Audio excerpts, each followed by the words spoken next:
नमस्कार दोस्तों, मैं मनीष कुमार भोज आप सभी का अपने YouTube चैनल पहाड़ एजुकेशन में हार्दिक स्वागत करता हूं।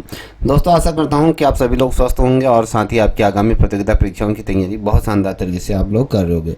दोस्तों, जो आज टॉपिक मैं आप लोगों के बीच लेके उपस्थित हुआ हूं वह परीक्षा के दृष्टिकोण से अत्यंत महत्वपूर्ण है। आज जो मैं बात करूँगा आप लोगों से वो है आपके राष्ट्रीय आंदोलन 1885 से अगर कहूँ 1947 तक का जो भी आंदोलन रहे उस पर हम समझेंगे। ये जो नोट से तैयार किए हुए हैं मेरे द्वारा, ये आपके क्लास 8th की जो आपके सोशल साइंस की जो किताब है, हिस्ट्री चैप्टर आपके 12 का ये है। आप याद रखिएगा कि आप जो हम बात कर रहे हैं राष्ट्रीय आंदोलनों पे हम बात करेंगे।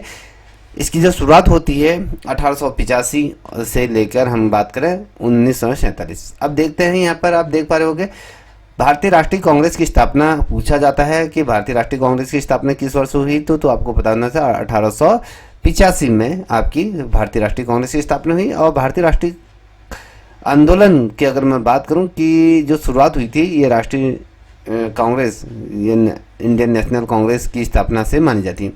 अगर बेसिकली अगर हम भारत में अगर देखें जिस तरीके से राष्ट्रीय आंदोलन रहे, तो उन राष्ट्रीय आंदोलनों का जो शुरुआती दौर रहा वो माना जाता है जिस समय राष्ट्रीय कांग्रेस की जब स्थापना हुई उसके पश्चात 1885 से राष्ट्रीय कांग्रेस के दरमियान अगर मैं बात करूं तो भारत में राष्ट्रीय आंदोलन की शुरुआत हुई। और यहाँ पर आप देख पा रहे होंगे कि भारतीय राष्ट्रीय कांग्रेस की स्थापना की अगर मैं बात करूं तो भारतीय राष्ट्रीय कांग्रेस की स्थापना जो हुई थी वो क्वेश्चन पूछा गया किस वर्ष हुई थी। तो आपको बताया 28 दिसंबर 1985 को ये मुंबई में हुई थी, बम्बई में हुई थी। याद रखिएगा, पूछा जा सकता है किस स्थान पर, और इसके संस्थापक के रूप में A.O. ह्यूम ये थे। याद रखिए, ये एक सेवा निवृत्त अगर कहें ये ब्रिटिश सिविल सेवक के रूप में ये थे। ठीक है, क्वेश्चन पूछा जाएगा कि भारतीय राष्ट्रीय कांग्रेस की स्थापना किस जगह पे हुई थी और किस तारीख को हुई थी, और साथ ही इसके संस्थापक के रूप में किस व्यक्ति को जाना जाता है, और ये पूर्व में क्या थे। तो ये सारी चीज़ें याद रखिएगा। जब मैं कहता हूँ कि संस्थापक A.O. ह्यूम ये थे, तो ये सेवा निर्मित क्या थे, एक ब्रिटिश सिविल सेवक के रूप में थे। मुंबई में इसकी स्थापना हुई। और भारतीय राष्ट्रीय कांग्रेस का उद्देश्य जो था वो ब्रिटिश सरकार से भारतीयों के लिए अधिक राजनीति अधिकार और स्वतंत्रता की मांग करना था। अब देखिए, बेसिकली हम अगर बात करें जो राष्ट्रीय कांग्रेस का जो उदय हुआ, इसका उदय होने का मेन एक कारण ये था कि भैया जब भारत में 16वीं शताब्दी के दरमियान अगर आपको पता होगा ईस्ट इंडिया कंपनी आ गई थी, तो बहुत लंबे समय तक, 200 सालों तक से भी ऊपर अगर मैं बात करूं तो इंडिया में इनका हुकूमत रही। तो जिस तरीके से इस आंदोलन का उदय हुआ या कहें इस भारतीय राष्ट्रीय कांग्रेस का जब स्थापना हुई, तो इस स्थापना का मूल उद्देश्य ये था कि जो ब्रिटिश सरकार है, ब्रिटिश सरकार से भारत के लिए अधिक राजनीतिक प्रतिनिधित्व की वकालत करनी थी, और साथ ही भारत की स्वतंत्रता की मांग का एक प्रमुख लक्ष्य ये रखा गया था। अब यहाँ पर आप देख पा रहे होंगे कि राष्ट्रीय कांग्रेस की अगर हम बात करें तो इसके कांग्रेस के प्रारंभिक उद्देश्य क्या थे कि जब इसकी शुरुआती दौर में इसको गठित करने का जो मेन उद्देश्य था कि प्रारंभिक वर्षों में अगर देखें कांग्रेस का जो मुख्य उद्देश्य था, मैंने आपको कहा था कि ब्रिटिश सरकार से सुधारों की मांग करना और साथ ही भारतीय हितों की रक्षा करना था। देखिए, जो चीज़ें हमने कहा कि राजनीतिक प्रतिनिधित्व में अपने अधिकारों को बनाना और साथ ही ब्रिटिश सरकार से अपने जो अधिकार हैं उन अधिकारों की सुरक्षा के लिए और सुधारों की मांग यहाँ पर करी जाती है। ठीक है, और साथ ही भारतीयों के हितों की रक्षा। ठीक है, ये सर्वप्रथम ये मांग इसकी रही थी। और कांग्रेस का जब पहले अधिवेशन हुआ था तो उस अधिवेशन में कितने प्रतिनिधियों ने भाग लिया था, क्वेश्चन बनेगा। जितने भी आप प्रवक्ता की तैयारी कर रहे हैं पॉलिटिकल साइंस से या अन्य प्रतियोगिता परीक्षाओं की तैयारी कर रहे हैं, PCS या फिर लोअर PCS की जितने भी बच्चे तैयारी कर रहे हैं, तो उनके लिए तो बहुत ज़्यादा महत्वपूर्ण है कि कांग्रेस का जब पहला अधिवेशन हुआ था तो उसमें कितने जनप्रतिनिधि ने क्या करा था, प्रतिभाग किया था। तो आपको पता होना चाहिए इसमें आपके 72 प्रतिनिधियों ने इसमें हिस्सा लिया, जिसमें दादा भाई नौरोजी की बात करें, सुरेश नाथ बनर्जी, गोपाल कृष्ण गोखले जैसे प्रमुख नेता इसमें शामिल हुए थे। या देखिएगा, इस जो अधिवेशन था ये प्रमुख नेता इसमें शामिल होते। अगर हम यहाँ पर देखते हैं कि प्रारंभिक राष्ट्रवादी आंदोलन की जब हम बात करते हैं तो 1885 थे। 1905 के दरमियान अगर मैं बात करूं तो भारतीय राष्ट्रीय कांग्रेस की शुरुआती वर्षों में आंदोलन की जो प्रकृति रही थी वह नरम दल की ये रही थी, ठीक है, ना ही ज़्यादा अगर हम कहें उत्तेजित होना या फिर एकदम शालीनता के साथ। अगर जो नरम दल पंथी ये थी, ये प्रकृति जो थी। क्वेश्चन पूछा जाएगा कि भारतीय राष्ट्रीय कांग्रेस की शुरुआती वर्षों में जो आंदोलन की प्रवृत्ति थी वो किस तरीके की थी, वो नरम पंथी ये सोच विचारधारा की ये थी। और इसी चरण की अगर हम बात करें, इस चरण को प्रारंभिक राष्ट्रवाद या के नरम दल भी से कहा जाता है। देखिए जो ये चरण रहा था, हमने कहा कि 1885 से 1905 के मध्य में जो ये चरण रहा था प्रारंभिक राष्ट्रवाद के मध्य नजर रहा, और साथ ही कहें तो नरम दल का ये कहा जाता है, नरम दल जिसे हम नरम पंथी के रूप में भी जानते हैं, ठीक है, इतना याद हो गया होगा। अब देखते हैं यहाँ पर आप देख पा रहे होंगे कि अगर हम कहें नरम दल और उसकी रणनीतियाँ क्या रही थी। नरम दल की अगर बात करें तो बेसिकली ये ब्रिटिश सरकार के साथ संवैधानिक तरीके से सुरक्षा की मांग किया करते थे, भैया कि हमें किसी भी प्रकार का लड़ाई झगड़ा नहीं चाहिए, सिर्फ हम जो आपके बनाए गए जो कॉन्स्टिट्यूशन है उसके तरीके से हम इसमें सुधार करने की मांग करते हैं। और वे जनसभाओं की याचिकाओं और साथ ही विज्ञापनों के माध्यम से अपने उद्देश्य को प्राप्त करना चाहते थे। उस समय जितने भी गैदरिंग होती थी, जनसभाएं होती थी, उन जनसभाओं में जो भारत की जनता को इकट्ठा करना और साथ ही उसमें जो देश के प्रति अपनी जो सुरक्षा है या वो जो संवैधानिक अधिकार है उनको सुधारने के लिए मांग की जाती थी। और जितनी भी याचिकाएं थी, चाहे वो उस समय के जो कोर्ट थे उसमें भी याचिकाएं डाली जाती थी। और साथ ही अगर मैं बात करूं तो विज्ञापनों के माध्यम से जब उस समय समाचार पत्र इत्यादि हुआ करते थे तो उसके माध्यम से कहीं ना कहीं जनता के बीच या कहीं हर तबके तक पहुंचने का कहीं ना कहीं प्रयत्न किया जाता था। तो माध्यम से कहीं ना कहीं अपने उद्देश्यों को प्राप्त करना ये चाहते थे। तो याद रखिएगा ये नरम दल की क्या थी, उनकी रणनीति थी। अब अगर हम देखें इसमें आप देख पा रहे होंगे वे जो ब्रिटिश सरकार की से भारतीयों के प्रशासन सेवा में अधिक भागीदारी देने के लिए और सामाजिक सुधार की मांग कर रहे हैं। देखिए जिस तरीके से समाज की स्थिति आज़ादी से पूर्व जो रही थी वो बहुत ही दयनीय स्थिति थी भारतीयों की। अगर हम बात करें तो इसमें जब सिविल सेवकों की अगर हम कहें भारतीय प्रशासन के अंतर्गत अगर हम देखें तो कहीं ना कहीं जो ब्रिटिशरों से ये मांग थी कि भैया भारत के जो लोग हैं उनको भी प्रशासनिक सेवाओं में अधिक उनकी भागीदारी सुनिश्चित की जाए और समाज में आर्थिक सुधार जो दरिद्रता है, जो पैसे की जो कमी है, जिनको रोजगार प्राप्त नहीं हो रहा है, तो कहीं ना कहीं उनकी आर्थिक दिशा सुधारने की भी ये मांग किया करते थे।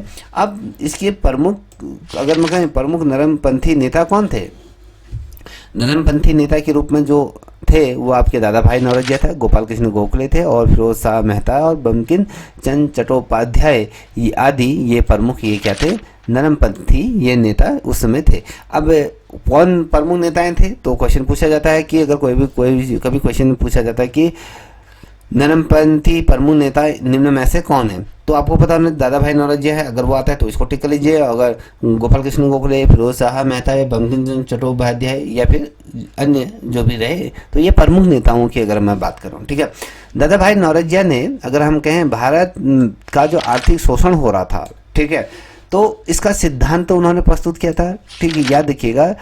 तो जो सिद्धांत जो प्रस्तुत किया था कि किस तरीके से भारत में लोगों का शोषण किया जा रहा था, आर्थिक तौर पे काम लिया जा रहा है 12 घंटे का, और जो उनको जो मानदेय दिया जा रहा है, जो उनको उसके एवज में जो दिया जा रहा है वो उसके बराबर नहीं है, तो कहीं ना कहीं आर्थिक तौर पे भी उनको बहुत ज़्यादा नुकसान हो रहा था या कहीं उनको शोषित किया जा रहा था। तो उन दादा भाई नौरोजिया द्वारा जो सिद्धांत प्रस्तुत किया था भारत का आर्थिक शोषण का, ये सिद्धांत प्रस्तुत। कोई भी क्वेश्चन बनेगा कि भारत का आर्थिक शोषण का सिद्धांत किस राजनेता द्वारा प्रस्तुत किया गया था, तो आपको पता होना चाहिए कि कौन सा राजनेता वो रहा। तो दादा भाई नौरोजिया वो थे, ठीक है, जिसमें उन्होंने बताया कि भैया कैसे ब्रिटिश शासन क्या है, भारत की संपत्ति का शोषण करा है। जितने भी अगर हम बेसिक अगर देखें भारत की जो संपत्ति है, ठीक है, अगर मैं कहूँ संपत्ति कुछ भी हो सकती है, भारत के जो वन संपदा हैं या उसके खनिज हैं या उसके प्राकृतिक आबो हवा है या फिर अन्य चीज़ें, ठीक है। तो यहाँ की जो पुश्तैनी या मुगलों के समय से जो भी चीज़ें रही थी या कहीं भारत को जो सोने की चिड़ियाँ थी, यहाँ धन की या सोने की जितनी भी चीज़ें थी, ये सारी चीज़ें लूट के ये कहीं ना कहीं अपनी लैंड ले गए। तो कहीं ना कहीं ये जो कहा गया था भारत का जो आर्थिक शोषण किया जा रहा है वो ब्रिटिश शासन में भारत की संपत्तियों का कहीं ना कहीं जो सोर्स से क्या हुआ था, शोषण ये किया जा रहा था।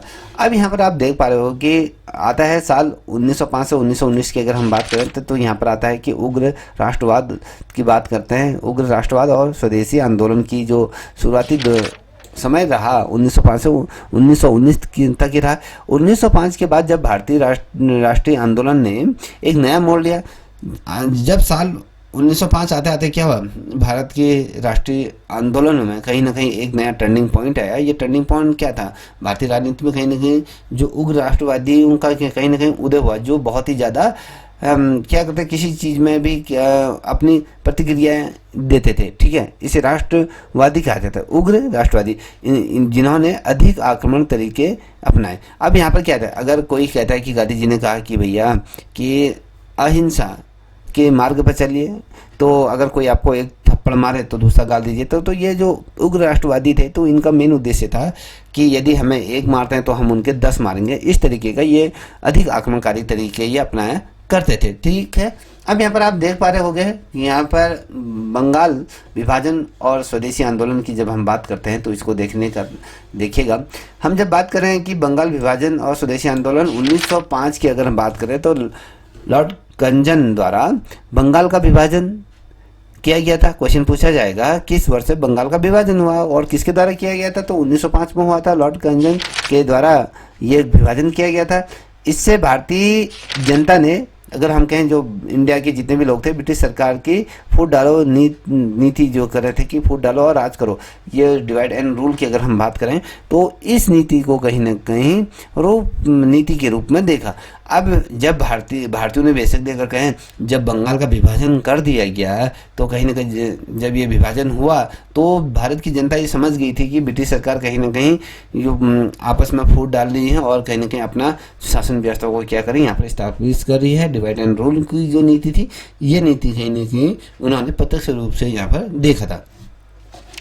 इसके विरोध में स्वदेशी आंदोलन की क्या हुई, स्वदेशी मूवमेंट यहाँ पर शुरुआत हुई, जिसमें ब्रिटिश जितने भी ब्रिटिशर थे, अगर कहीं इंग्लैंड से जितने भी वस्त्र आते थे उनका बहिष्कार हुआ और भारतीय वस्त्रों का उपयोग का आह्वान किया गया था, ठीक है। भारत में उस टाइम पे अगर मैं बात करूं, क्योंकि ये कंपनियों के माध्यम से बनाए जा रहे थे, एक वस्त्र को बनाने में जैसे भारत के जितने भी लोग थे, चाहे हस्तकरघा के माध्यम से या कढ़ाई बुनाई के माध्यम से अगर एक स्वेटर भी बुननी है तो उसको भी कई महीने लग जाते थे। और दूसरी तरफ जो मशीनों के माध्यम से बनती हुई आ रही है वो किफ़ायती भी बनते थे और सस्ते भी बनते थे। उस टाइम पे लोग कम पैसे में अच्छी चीज़ें उस समय कपड़े खरीद लिया करते थे, क्योंकि भारतीय जो चीज़ें थी वो उसमें महंगी हुआ करती थी। तो ये आह्वान हुआ था कि स्वदेशी आह्वान जब हुआ तो उसमें यही कहा गया था कि भारत के जितने भी वासी हैं, जो ब्रिटिशरों के जो कपड़े हैं, जो वस्त्र हैं, उनका बहिष्कार करिए और भारतीय वस्त्रों को कहीं ना कहीं उसको आप प्रयोग करें, और उसको प्रयोग का आह्वान यहाँ पर किया गया। और उग्र राष्ट्रवादी जो नेता थे, बाल गंगाधर तिलक की अगर हम बात करें, बाल गंगाधर तिलक, बिपिन चंद्र पाल हो गया, लाला लाजपत राय जैसे नेता उग्र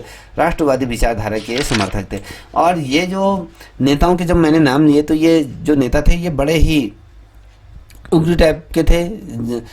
चट मंगनी पड़ वाली ब्याह थी कि भैया हम जो तत्काल कर रहे हैं वो चीज़ें होनी चाहिए। तो बाल गंगाधर तिलक की बात करें, बिपिन चंद्र पाल की बात करें, लाला लाजपत राय जैसे नेताओं ने उग्र राष्ट्रवादी विचारधारा को कहीं ना कहीं समर्थन दिया। इसलिए इन्होंने लाल बाल पाल, जो इनको हम कहते हैं कि लाल बाल पाल, ठीक है, ये बाल और लाल और पाल, ये 3 नेताओं का नाम एक साथ दिया जाता है। लाल बाल पाल के नाम से ये जाने जाते हैं। क्वेश्चन पूछा जाता है कि लाल पाल के नाम से कौन से राष्ट्रवादी नेता ये जाने जाते हैं, तो आपको ये तीनों के नाम इसमें दिए हैं। अब इनका संबंध है किस राष्ट्रवादी आंदोलन से संबंधित था, तो आपको पता होना चाहिए स्वदेशी आंदोलन, जो आपके उग्र राष्ट्रवादी नेता के रूप में इन्हें जाना जाता है। अब यहाँ पर आप देख पा रहे हो कि बाल गंगाधर तिलक ने स्वराज मेरा जन्म सिद्धाधिकार ये जो नारा दिया इन्होंने दिया, और साथ ही मैं इसे लेकर रहूँगा, ये नारा जो दिया था, ये जो स्वतंत्रता संग्राम का प्रमुख मंत्र ये बन गया। ये कहें, ये देख ली बाल गंगाधर तिलक ने कि स्वराज मेरा जन्म सिद्धाधिकार, ये तो आपको पता है, मैं इसे लेकर रहूँगा, तो ये भी इनके द्वारा दिया गया। और जो जो मूवमेंट रहा, भारत के आज़ादी का जो मूवमेंट रहा, तो इन्हीं आंदोलनकारी जो बेसिकली अगर हम कहें जो ये नारे थे, ये कहीं ना कहीं एक मूल मंत्र के रूप में प्रयोग किए जाने लगे। अब यहाँ पर देखिए उसके बाद आता है कि गांधी युग आता है और असहयोग आंदोलन आता है। अब गांधी युग की अगर बात करें, असहयोग आंदोलन जो हुआ था 1930 के मध्य में ये सारी घटनाक्रम घटा था। वो साल था 1919 में जलियांवाला बाग हत्याकांड के बाद जिस तरीके से भारत में अगर हम देखें स्वतंत्रता संग्राम आंदोलन में महात्मा गांधी का नेतृत्व उभर के सामने आया। देखिए इससे पहले महात्मा गांधी का उतना ज़्यादा नेतृत्व तो नहीं रहा, जब जिसमें जनरल डायर ने जब जलियांवाला बाग में जो शांति आंदोलन चल रहे थे तो उसमें उन्होंने हजारों निहत्थे भारतीयों पर गोली चला दी थी। और उसकी वजह से क्या हुआ, तो जब ये भारतीय महासंग्राम की अगर मैं बात करूं तो ये स्वतंत्रता संग्राम जब हुआ तो इसका नेतृत्व किसके द्वारा किया गया था, महात्मा गांधी द्वारा इसका नेतृत्व ये किया गया था। और गांधी जी के नेतृत्व का ये पहला ऐसा मूवमेंट रहा जो उभर के सामने आया था। और गांधी जी के नेतृत्व में भारतीय स्वतंत्रता संग्राम की अगर मैं बात करूँ तो यहाँ से अहिंसा और सत्याग्रह की यहाँ पर क्या हुआ, सिद्धांतों का कहीं ना कहीं एक नया मोड़ आया। तो इसी आंदोलन से या भी जलियांवाला जो हत्याकांड हुआ था, इससे कहीं ना कहीं स्वतंत्रता संग्राम ने अहिंसा और सत्याग्रह के सिद्धांतों पर एक नया मोड़ यहाँ पर आया और टर्निंग पॉइंट यहाँ पर से गांधी जी का है। अब बात करेंगे कि असहयोग आंदोलन की अगर बात करें तो ये 1920 से 1922 तक का ये रहा। तो यहाँ पर अगर आप देखोगे साल 1919 की जब हमने कहा, जिसमें रॉलेट एक्ट के विरोध में गांधी जी ने क्या करा था, असहयोग आंदोलन को इसकी शुरुआत यहाँ पर की गई थी। ठीक है, तो गांधी जी ने असहयोग आंदोलन की यहाँ पर शुरुआत की और इस आंदोलन का उद्देश्य ब्रिटिश शासन के जो अहिंसात्मक बहिष्कार ये था। ठीक है, जिस तरीके अहिंसात्मक ये बहिष्कार था, इसमें किसी भी प्रकार की हिंसा नहीं होगी, अहिंसात्मक तरीके से हम इसको करेंगे, ये कहा गया था। और भारतीयों ने सरकारी नौकरी, अगर हम कहें भारतीयों ने सरकारी नौकरी, शिक्षा और कानून का बहिष्कार कर दिया। और इस आंदोलन में व्यापक जन समर्थन मिला और पूरे देश में ब्रिटिश शासन के खिलाफ यहाँ पर आक्रोश फैल गया। अब गांधी जी ने जब असहयोग आंदोलन किया तो पूरे इंडिया से ये आह्वान करा, जनमानस से ये आह्वान किया कि भैया जो भी उस समय सरकारी पदों में है, नौकरी कर रहा है या शिक्षा ग्रहण कर रहा है या कानून, ये तमाम चीज़ें जो भी हैं इसका बहिष्कार करो और भारत को कहीं ना कहीं आज़ादी दिलाने में अपना अहम क्या माना ये सहयोग प्रदान करने के लिए। और जन समर्थन इनको धीरे धीरे लोग इनकी बातों में आए और जन समर्थन इन्हें मिलता और ये कारवां धीरे धीरे आज़ादी की तरफ बढ़ता गया। और ये कारवां में हजारों लोग, लाखों लोग इसका समर्थन मिला और पूरे देश में कहीं ना कहीं एक जो माहौल बना, जिस तरीके से अगर मैं कहूँ कहीं ना कहीं एक मूवमेंट जो खड़ा हुआ ब्रिटिशरों के प्रति, जिस तरीके से आक्रोश हुआ, तो कहीं ना कहीं ये पूरे देश में भर में व्याप्त हो गया। अगर यहाँ पर आप देख पा रहे हो कि महात्मा गांधी का नेतृत्व की हम बात करते हैं किस तरीके से ये नेतृत्व महात्मा गांधी का हुआ, तो महात्मा गांधी ने अगर हम देखें भारतीय स्वतंत्रता संग्राम को ग्रामीण और शहरी भारत के लोगों तक पहुँचाया। गांधी जी का मेन उद्देश्य क्या रहा था कि भैया हम जो ये मूवमेंट चल रहा है, इस मूवमेंट को हम गांव-गांव तक ले जाएंगे, शहर-शहर, कोने-कोने तक हम इसको ले जाएंगे। और ये पहुंचा भी। उन्होंने खादी जो वस्त्र थे उनको बढ़ावा देने की कहा। उन्होंने खादी जैसे हाथ से बुने कपड़ों के उपयोग को बढ़ावा दिया और साथ ही स्वदेशी आंदोलन को पुनः इन्होंने जागृत कर दिया। देखिए अगर हम बात करें जो स्वदेशी या गांधी जी का जो खादी से संबंधित जो चीज़ें थी, खादी का कहीं ना कहीं प्रोटेक्शन जो मैं कहें उसकी जो बढ़ती लोकप्रियता कहीं ना कहीं गांधी जी के माध्यम से ही रही। और गांधी जी ने भी आह्वान किया कि विदेशी कपड़ों का आप बहिष्कार करिए, हाथ से बुने जो कपड़े हैं उसको खरीदिए। ये महंगे भी पड़ते थे, अगर आप डिटेलिंग में पढ़ोगे तो हम बाद में इस चीज़ का अध्ययन करेंगे। ठीक है, अब यहाँ पर आप देख पा रहे हो कि गांधी जी ने सत्याग्रह की अगर हम बात करते हैं और अहिंसा नॉन वायलेशन की अगर बात करें तो ये सिद्धांतों पर आधारित आंदोलन का नेतृत्व किया, जिसमें अगर हम कहें असहयोग आंदोलन विनय में जो सविनय विनय अवज्ञा आंदोलन की बात करें, ठीक है, तो ये और साथ ही अगर हम कहें क्विट इंडिया मूवमेंट भी ये रहा। तो किस तरह के भारत छोड़ो आंदोलन की अगर हम बात करें तो ये तमाम चीज़ें किसके नेतृत्व में लड़े गए। ये अगर लड़ने की बात नहीं कर रहा हूँ कि ये जो नेतृत्व किया गया ये महात्मा गांधी ने किया। जो सत्याग्रह और अहिंसा की अगर हम बात करें, साथ ही आपके जो ये असहयोग आंदोलन, सविनय अवज्ञा आंदोलन के बाद बात करें, भारत छोड़ो आंदोलन, ये प्रमुख मूवमेंट ये महात्मा गांधी के। अब यहाँ पर आप देख पा रहे सविनय अवज्ञा आंदोलन की अगर बात करें तो इसमें गोल सम्मेलन हुआ था 1930 से 1942 के मध्य में ये गोल सम्मेलन ये किया गया था। ठीक है, इसमें 1930 के दशक में अगर हम देखें, भारतीय स्वतंत्रता संग्राम ने एक नया आयाम आ गया था, कहीं ना कहीं उग्र होना शुरू हो गया था, कहीं ना कहीं ये महसूस होने लगा जनमानस को कि भैया अब हम आज़ादी हैं, कहीं ना कहीं ये उसकी तरफ ये कारवां तीव्र गति से बढ़ना शुरू हुआ। गांधी जी के नेतृत्व में सविनय अवज्ञा आंदोलन यहाँ से शुरू हुआ और जो ब्रिटिश कानून के खिलाफ एक संगठित ये विरोध था, ब्रिटिश कानून के विरुद्ध ये कहीं ना कहीं संगठित ये विरोध ये था कि बहुत जनसंख्या में कहीं गांधी जी को जिस तरीके से समर्थन मिल रहा था, ये कानून के खिलाफ ये था। आपको ये पता होगा कि गांधी जी की दांडी मात्रा या गांधी जी की जो दांडी यात्रा थी या नमक आंदोलन सत्याग्रह जिसे हम कहा जाता है, 1930 में ये हुआ। और गांधी जी ने 1930 में अगर कहें तो दांडी यात्रा की अगर हम कहें तो ये मार्च की शुरुआत करी और साथ ही उन्होंने अहमदाबाद से दांडी गुजरात तक की अगर कहें 390 किलोमीटर की यात्रा की और साथ ही ब्रिटिश नमक कानून का उल्लंघन कर नमक कर ये बनाकर ये सत्याग्रह किया। अब यहाँ पर एक देखिए, यहाँ पर एक चीज़ पूछी जा सकती है, ये पूछा जा सकता है कि गांधी जी ने 300 किलोमीटर की यात्रा किस मूवमेंट के तहत की थी। तो आपको पता होने से दांडी यात्रा के अंतर्गत ये की गई थी, ठीक है। अब यहाँ पर अगर देखोगे तो इसको आप इस तरीके से देखिए, ये जो शुरुआत हुई थी ये आपके अहमदाबाद गुजरात से, ये अहमदाबाद से ये दांडी ये गुजरात तक के 390 किलोमीटर की यात्रा की गई थी और ब्रिटिश नमक कानून का उल्लंघन कर ये नमक बनाकर सत्याग्रह किया। और इस आंदोलन में कहें लाखों भारतीयों ने प्रतिभाग करा और पूरे देश भर में अगर देखें ब्रिटिश कानून के खिलाफ यहाँ अवज्ञा फैलनी शुरू हो गई थी। अब यहाँ पर आप देख पा रहे होंगे, ये कहता है कि गोल सम्मेलन जब हुआ तो इस गोल सम्मेलन में हुआ था कि ब्रिटिश की जब हम बात करें, ब्रिटिश सरकार ने भारतीय नेताओं से वार्तालाप करना शुरू कर दिया और 1930 से 1932 में यहाँ पर 3 गोल सम्मेलन अगर राउंड टू टेबल कॉन्फ्रेंस हुई, जिसे हम गोल सम्मेलन 3 गोल सम्मेलन कहा जाता है, कि गोल राउंड टेबल यहाँ पर ये हुई थी, ये आयोजित हुई। हालांकि ये गोल सम्मेलन असफल रहे, ये सफल नहीं रहे, असफल रहे क्योंकि भारतीय नेताओं की मांग पूरी नहीं हो सकी। और इसी दौरान अगर हम देखें इन सम्मेलनों के दौरान भारतीय नेताओं ने स्वतंत्रतापूर्ण की कहें तो पूर्ण स्वतंत्र ताकि अगर हम पूर्ण स्वराज की यहाँ पर मांग उठा दी कि हम अब तो हम स्वतंत्र होके ही रहेंगे, इस चीज़ की हम मांग उठा दी।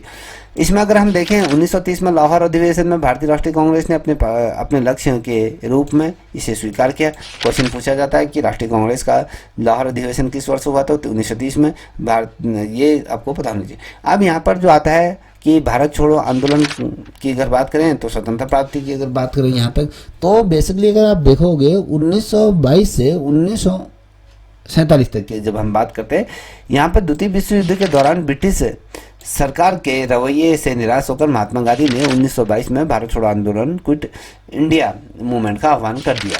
देखिए, अगर यहाँ पर गांधी जी से थोड़ा सा संपर्क साध लेते, गांधी जी के साथ ये थोड़ा सा बैठ जाते, तो आज भी ये भारत ना होते, कहीं ना कहीं ब्रिटिश इंडिया आज भी ये होता।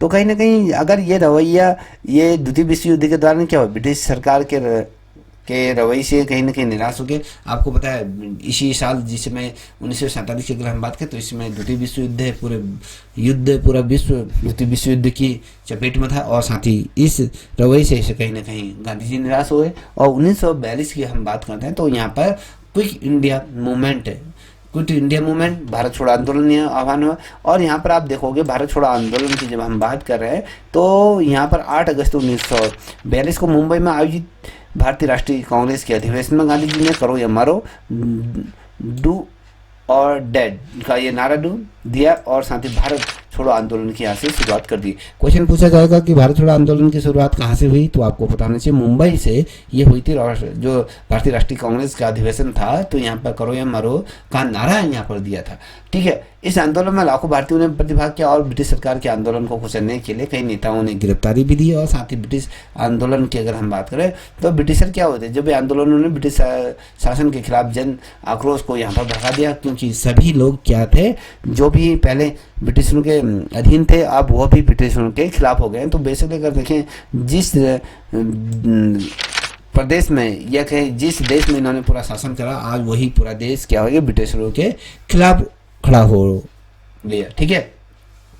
अब यहाँ पर आप देख पा रहे होंगे कि स्वतंत्रता प्राप्ति और विभाजन की बात करें तो 1947 में जब हम आज़ाद हुए, द्वितीय विश्व युद्ध के बाद ब्रिटिश सरकार ने भारतीय स्वतंत्रता की दिशा में कदम उठाए और 1946 को कैबिनेट मिशन आया। और कैबिनेट मिशन जब भारत आया, उसने भारत के विभाजन और साथ ही संविधान निर्माण की प्रक्रिया यहाँ पर शुरू कर दी। और साथ ही 15 अगस्त 1947 की अगर बात करें तो ये जो समय था तो ब्रिटिश शासन से स्वतंत्रता प्राप्ति की, और लेकिन इस स्वतंत्रता के साथ ही भारत का विभाजन हुआ और पाकिस्तान का निर्माण किया गया। अब यहाँ पर आप देखिएगा कि 1947 में जब कैबिनेट मिशन आया तब जाके कहीं ना कहीं भारत में जो हम आज बात करते हैं हमारे राइट टू, अब जितने भी हमारे राइट टू, जितने भी हमें स्वतंत्र ये संविधान ने हमें जो मौलिक अधिकार दिए हैं, 7 जो राइट दिए हुए हैं, जो हमारे मौलिक अधिकार दिए गए हैं, तो ये इसी के बलबूते हुआ कि अगर कैबिनेट मिशन भारत नहीं आता तो भारतीय ब्रिटिश शासन के द्वारा जिस तरीके से संविधान निर्माण की प्रक्रिया यहाँ पर तब शुरुआत की और 15 अगस्त 1947 को भारत की आज़ाद हुआ। अब यहाँ पर आप देख पा रहे हो 1885 से लेकर अगर हम कहें 1947 तक अगर हम देखें, भारतीय राष्ट्रीय कांग्रेस की जनता के संघर्ष की और बलिदान व दृढ़ संकल्पना का ही प्रतीक था। इस आंदोलन ने न केवल भारतीयों को स्वतंत्रता बल्कि दिलाई और बल्कि कहीं ना कहीं राष्ट्र में एकता और राष्ट्र की भावना से भर दिया कहीं ना कहीं। अब देखिए किसको क्या पड़ी थी, कहीं ना जब हमारे देश हमारे सामने आता है तो सभी लोग एकजुट होकर क्या हो जाते हैं, देश के प्रति अपनी जो भाव हैं, जो उसकी भावनाएं हैं उसको प्रदर्शित करते हैं और एक साथ जुट होकर खड़े हुए। और महात्मा गांधी जी और नेताजी सुभाष चंद्र बोस और भगत सिंह, सरदार वल्लभ भाई पटेल, अन्य महान नेताओं के प्रयास ने भारत को कहीं ना कहीं एक स्वतंत्र राष्ट्र बनाया। और इस स्वतंत्रता संग्राम की गाथा हमें सिखाती है कि सामूहिक प्रयास और दृढ़ संकल्प से हम किसी भी लक्ष्य को प्राप्त कर सकते हैं। तो बेसिकली ये जो पूरा ओवरऑल जो ये क्वेश्चन बन सकते थे, ये क्वेश्चन मैंने आपके सामने ये रख दिए हैं। तो निश्चित रूप में यहाँ से क्वेश्चन बनेंगे। अगर आपको ये वीडियो अच्छी लगी हो तो आपसे दरख्वास्त करूँगा कि इस चैनल को भी आप सब्सक्राइब करें, साथ ही अपने दोस्तों को साझा करें। तब तक के लिए इतना ही। जय हिंद, जय भारत, जय उत्तराखंड।